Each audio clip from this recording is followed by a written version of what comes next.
And with that, let's welcome on Campy Russell. What's up, Campy? Thanks for coming in, man. Hey, thank you guys for having me. Welcome aboard. Great to have you on the Ultimate Cleveland Sports Show. I've watched the show on a couple of different occasions, and We're sorry. I see there's a lot of things that goes on here. It's crazy. Yes, crazy. a lot of different things. Well, Joe Charbonneau tore up the place, so He you did. got that's the bar. He broke the set when he was here. He broke things on our set. I don't even want to get there.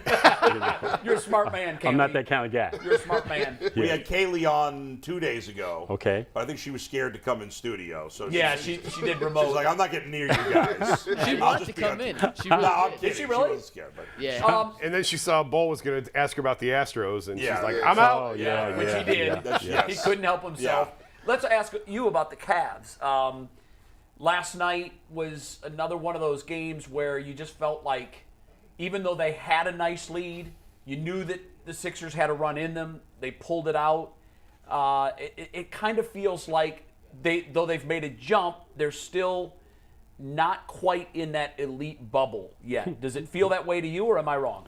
They are a team, in my opinion, that is on the move up. You know, a lot of times people want to put a team somewhere that they're not really ready to go. Yeah.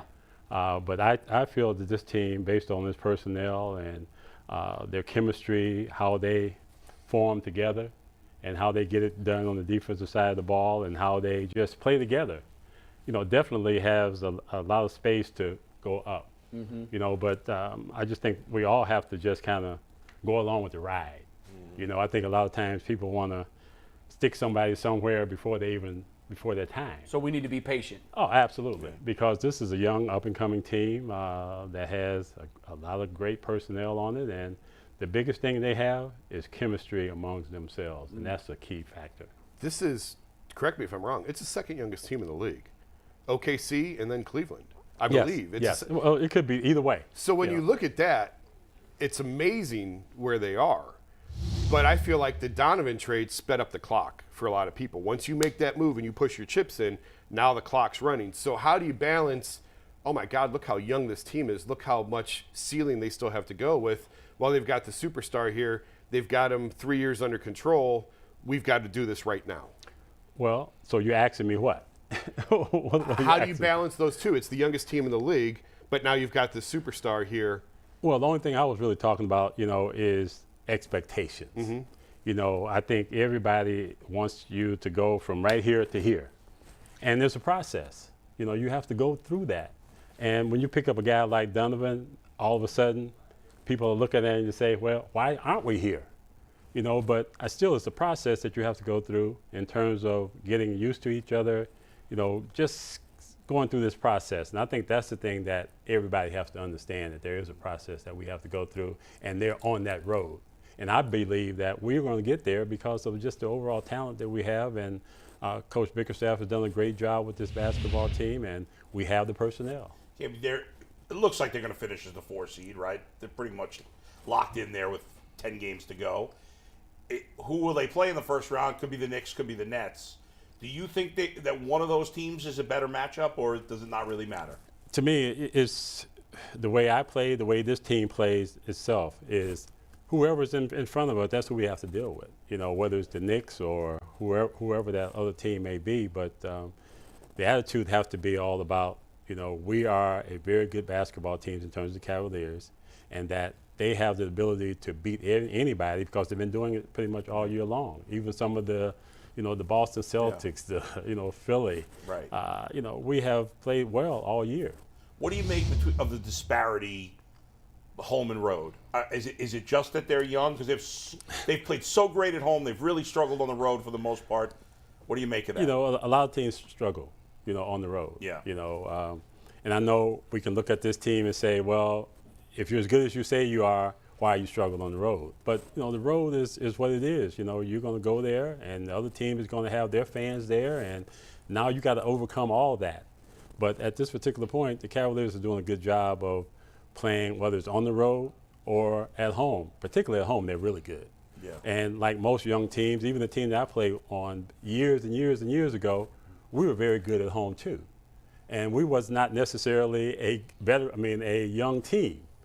But that's just the nature of sports, is when you're on the road, it's a 50-50 thing. When you're at home, the percentages goes way up.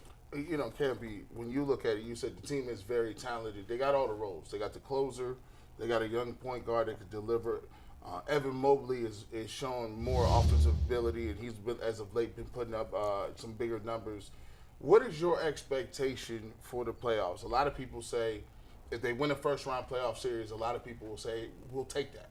Or do you think that the Cavs have a little bit of a deeper run in them when it comes to facing possibly the Celtics or the Bucks or the Philadelphia 76ers in the second round? Well, for me, I think you just got to take it, like the old cliche, one game at a time, one series at a time. I don't think anybody can come in this thing and say, with the maybe exceptions of maybe Boston or Milwaukee, those teams are up there.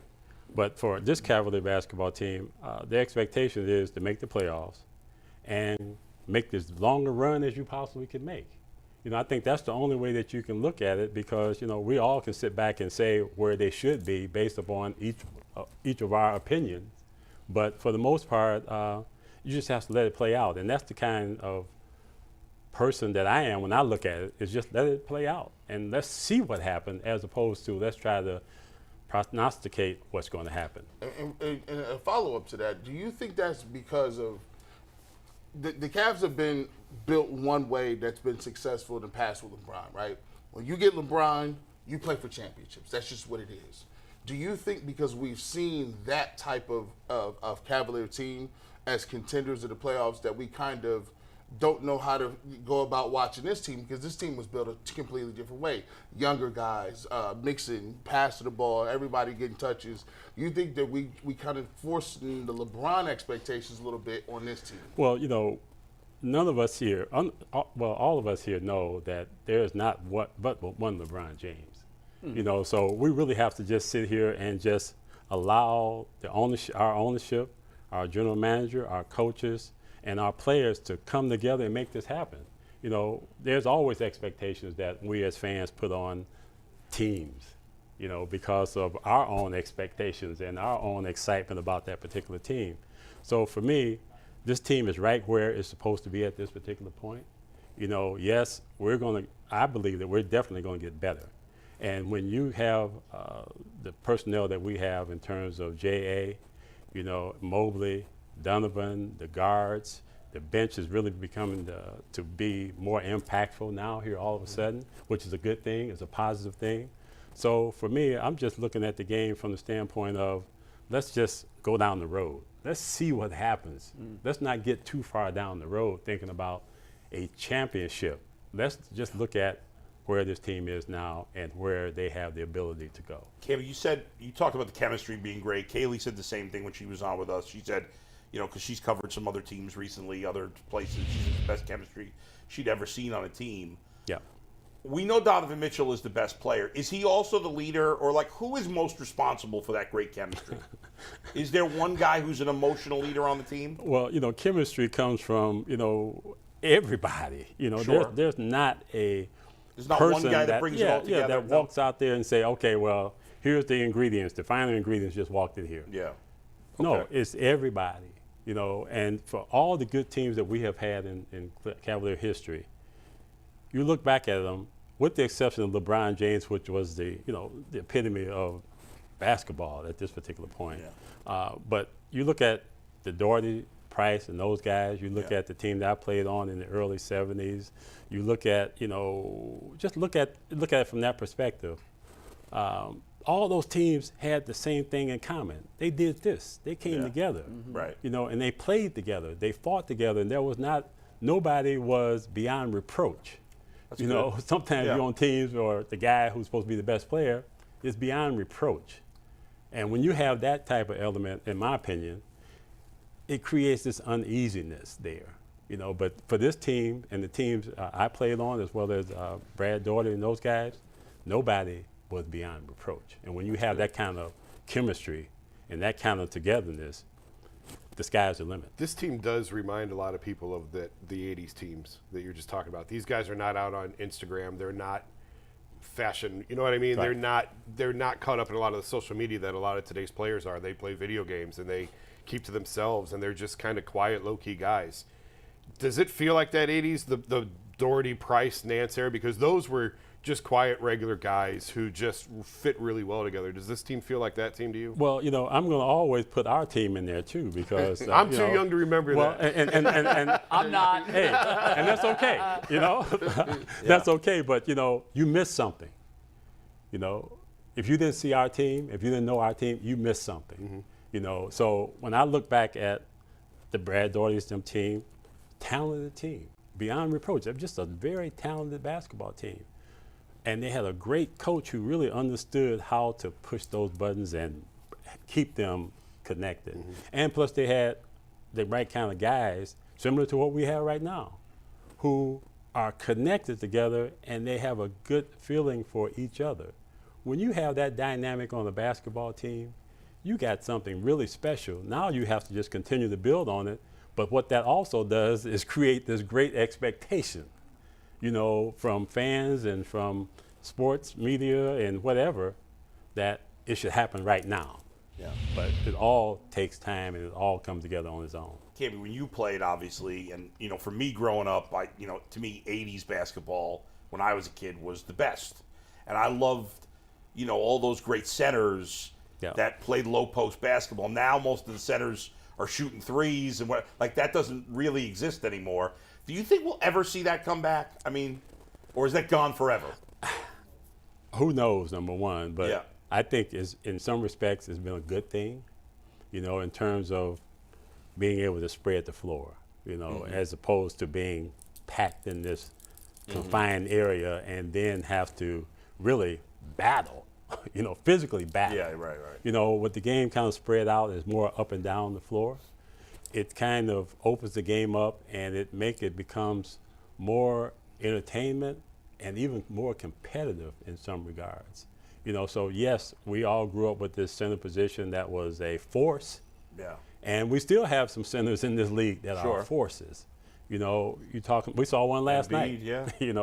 And they got one out in Denver. Yeah. And they have some young up and coming centers as well. So I just think that, what has occurred has been for the good as it relates to the NBA. Well, let me get to this. This is the most important thing. See, we talk about basketball. Basketball's cool, but I really want to get drilled down on this. See, you in Austin, my mom always points it out. Shout out to my mom and dad. Y'all come on the screen, y'all be sharp. Y'all be crisp. The suit game is high level. Now, when you was doing, is that just the OGs that get clean like that? And who was the cleanest dude from your era that was really putting it down? Like coming, you knew it was a problem when they came in. To be honest with you, I never really paid that much attention to what somebody else may be wearing and how they dress or anything like that, because that's Not even Walt Frazier. well. Again, we all have our own Sure. styles. Yeah. And It's hard not to pay attention to what he's doing. though. You see it and you just see it and keep going. Because It's either your thing or it's not. there it is, right there. Yeah. Yep, I get it. That's it for the most part. No, but, I get it. But to your point, it's never about any competition. It's never about anything. It's about our own personality. We can have 5 of us sitting right here, and we all dress different. We do different things. So To each his own. Did you see the Bill Russell documentary that was just out on HBO or whatever it was? Did you happen to see it? I'm not sure what was it about. Netflix. Was it Netflix? I don't know. so. I don't know. I just found it fascinating. I was curious your take. Have you seen it? But obviously you did. Well- It was on Netflix. It was a 2-part documentary. I don't know. There was a lot of things. You sometimes as a fan you feel like players, but then you see a documentary about a guy. You just learn so many things that you may have been so clueless about, and just I think that's consistent. yeah, I think I know you, but Right. do I really know you? probably I not. think I know this man here, but do I really know him? And the answer is no. Yeah. So until you have sit in that same area with this person and have Yeah. gotten to be around them and know them and kind of get a better feel, that's the only time you really know them. Do you feel like you know the current players? I feel like I know the temperament of this team. I feel like I know chemistry when I see it. I know togetherness when I see it.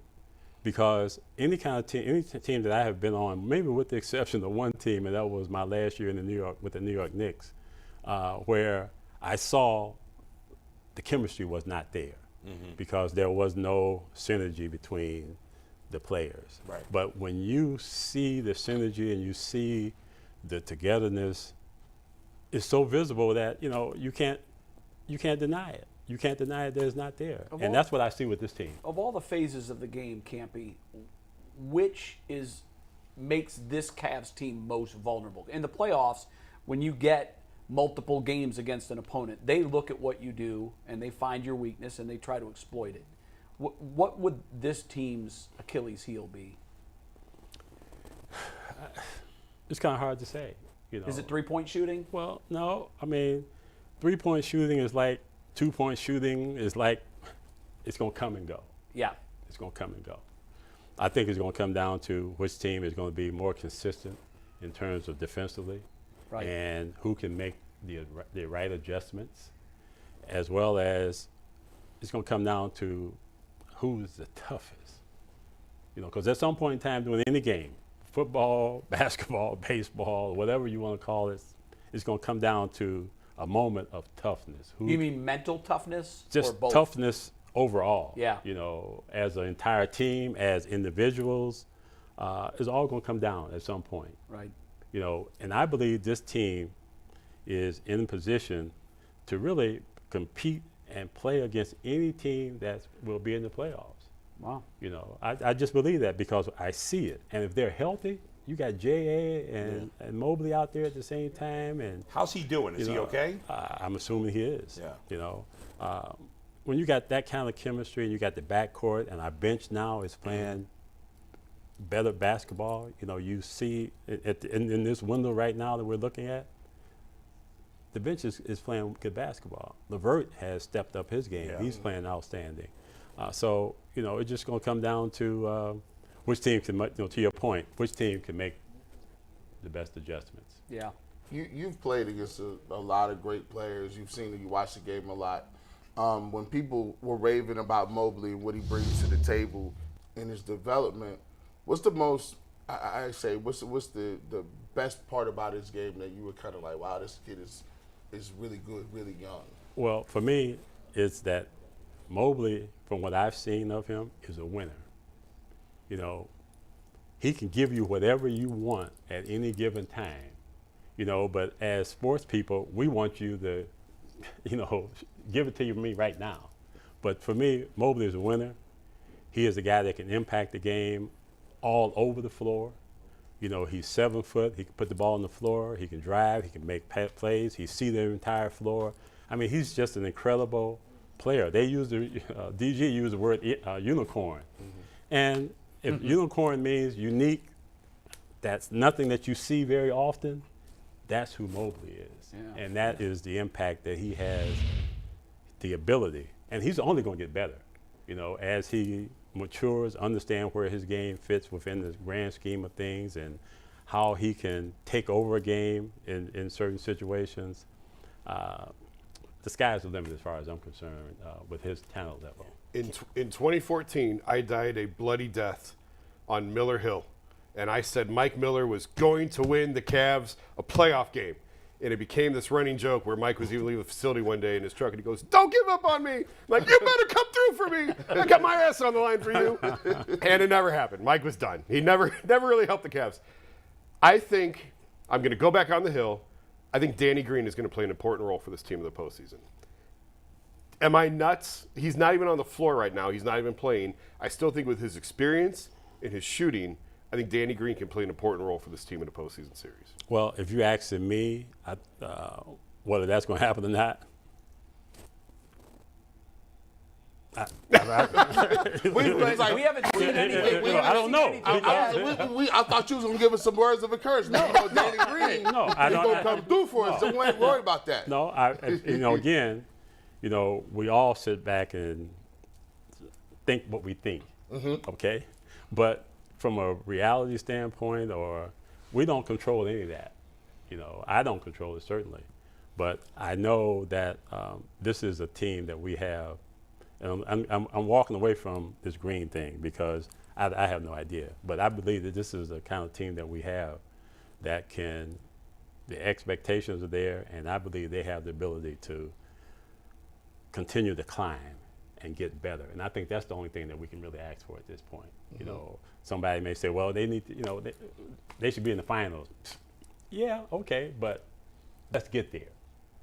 Then we can talk about it. Let's win a series first. All right, I mean, yeah, in the all of NBA, you take steps. Yeah, It doesn't go. You don't. And that's go what I've from- been talking about ever since I've been here. It's Yeah, steps. no, it's and not like boom. and history shows that Yeah. nobody goes, Yeah. you know, from out of the playoffs to winning a championship. Right. Here's the important question: if you and AC played one-on-one right now, who's winning that game? I wouldn't play. Would he play? No, well, he may want to play, but I say it, you know, because, you know, Austin would definitely You want don't to get play. on. No. Do you even get on the court just like to take some shots or no? No. Totally done. No, because nothing good can happen to you playing basketball after 50 years. Fair. Nothing. That is Torn so true. Achilles, yeah. Nothing. And you can ask some people that was 40, 35, Yeah. Right. Right. you know, who have this grandeur of I can still do it. I'm not going to fake myself out like that because I know this thing right here can get this thing right here in trouble. Yeah. Do you have any So, fun Brad Sellers stories? We love working with him here. Yeah. I know Brad's a really good friend of mine, so I'm not going to throw him under the bus. If he was a really good They friend, live by the you code. wouldn't hesitate to throw him under the bus. No. See, we deal with things differently. Okay. We deal with things differently. They you got a know. code of And- conduct. Yeah, exactly. I remember when Byron was here, he used to joke all the time about, man, we used to wash our practice jerseys in the hotel. Yeah. Like in the sink of the Yeah, hotel. yeah, What's the biggest change you've seen to today's game from when you played? For me, everything. Yeah. You know, really, it is. I mean, just to give you a quick story, you know, how they travel now. When I went to the New York Knicks, we were I'm going to say the guinea pigs for traveling that way because we had a private a plane that was private, that was just the players, and which then was only the 12 players, the 3 coaches, and a trainer, and maybe some newspaper people. And we traveled just the way they did. You know, they would go in, we would go in, play the game, get back on the plane and fly to the next city, get in there at 1 or 2 o'clock in the morning, go to your hotel, do that same thing. So I had an opportunity to see it early on, but didn't really know what it was about. Didn't even like it, you know, to be honest with you, but it turned out to be the best thing that happened as far as NBA is concerned in terms of where they travel.